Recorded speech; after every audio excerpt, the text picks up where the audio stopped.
મિત્રો, મારા દાદાજી હરીશચંદ્રને રોજ વહેલી સવારે સપના આવે છે અને એમનું દ્રઢપણે માનવું છે કે વહેલી સવારના સપના સાચા જ પડે. હવે મારા બાપા તો એમના કયામાં નથી એટલે રોજ મારી જમેથી મારે છે. ગિરિયા આવે એ ગિરિયા લાગી અહીંયા ને અંદર બાથરૂમમાં જાઓ. આરામ ખોર લોટરી લાગી. લોટરી? હા ને સાલા તું તારા દાદાની મસ્કરી કરે ભૂલી ગયો? તું નાનો હતો ત્યારે મારા ખોડા ભીના કરતો હતો. હવે તમારે આ ઉંમરે એનો બદલો લેવો છે? ચૂપ રે બદમાશ. મને એમ કેમ જો તારે 20 લાખ રૂપિયા જોઈએ જ બોલજો. 20 લાખ રૂપિયા? હા. ક્યાંથી આવ્યા? સપનામાં? આ બરાબર. ગિરિયા, મને વહેલી સવારે સપનું આવ્યું. આપણા ઘરની પાછળ 20 ફૂટ ઊંડો ખાડો ખોદવાથી એમાં દટાયેલું ધન આપણને મળશે. આપણા વડવાઓ એમાં 20 લાખ રૂપિયા દાટી ગયા છે.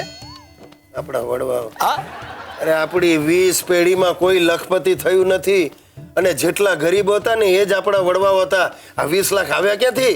અંગ્રેજો પાસેથી લોન લીધી હશે ને પછી તારા બાપની જેમ હાથ ઊંચા કરી દીધા હશે ને એટલે જ અંગ્રેજો દેશ છોડીને ભાગી ગયા. બાપુજી, હું આ તમારા રવાડે ચડવાનો નથી. મારે કોઈ ખાડા બાડા ખોદવા નથી. મને મારું કામ કરવા દો. જો ગિરિયા, મારી વાત સાંભળ. 20 લાખ રૂપિયાનો સવાલ છે. તારે ખાડો તો ખોદાવવો જ પડશે. હું ખાડો નહીં ખોદાવ તો હું આ બધાની હાજરીમાં અહીંયા ને અહીંયા જીવતો બળી મરીશ. અરે યાર, આ શું કરો છો બાપુજી? રહેવા દો તમે. ભલે હું કાલથી જ ખાડો ખોદાવાનું ચાલુ કરીશ. બસ.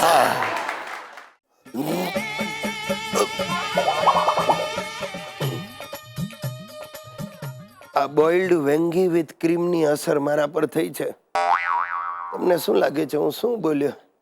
વાનગીનું નામ બોઇલ્ડ વેંગી વિથ ક્રીમ એટલે શું? બોઇલ્ડ એટલે બાફેલું, વેંગી એટલે વેગણ ને એના માથે ક્રીમ. અરે ભાઈ, આજકાલ દરેક ચેનલ ઉપર વાનગીઓ બનાવવાની સિરિયલ આવતી જ હોય છે. ત્યાં સુધી કે સિરિયલમાં કામ કરતી હિરોઈનને જેણે કોઈ દિવસ રસોડામાં પગ નથી મૂક્યો ને એ આવા શોમાં ભાગ લે અને બધી ડીશ બનાવે. અમુક ધાર્મિક ચેનલ ઉપર પણ હવે ધાર્મિક વાનગીઓ શીખવાડે છે.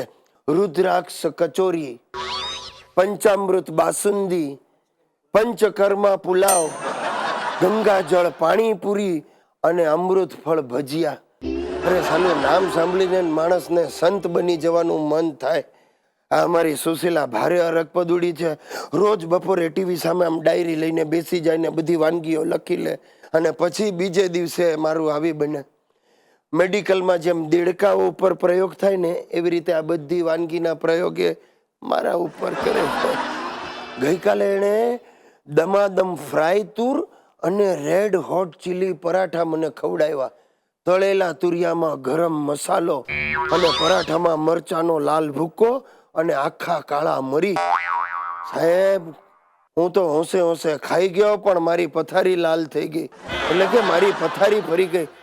તમે નહીં માનો, અત્યારે પણ ઠંડકનો મલમ લગાડીને તમારી સાથે વાત કરું છું.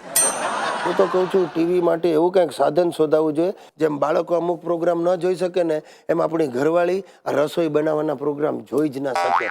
અને જો એણે જોયા ને તો યાદ રાખજો સાહેબ, તમારું શરીર પ્રયોગશાળા બની જશે ને હાલત કૂતરા જેવી થઈ જશે.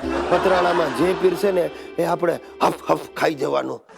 અને સાહેબ, ઓફિસમાં તો રોજ જ મોડા પડશો. શું કામ? રોજ સવારે ઉઠીને 2-4 વિઝિટ તો પાકી જ.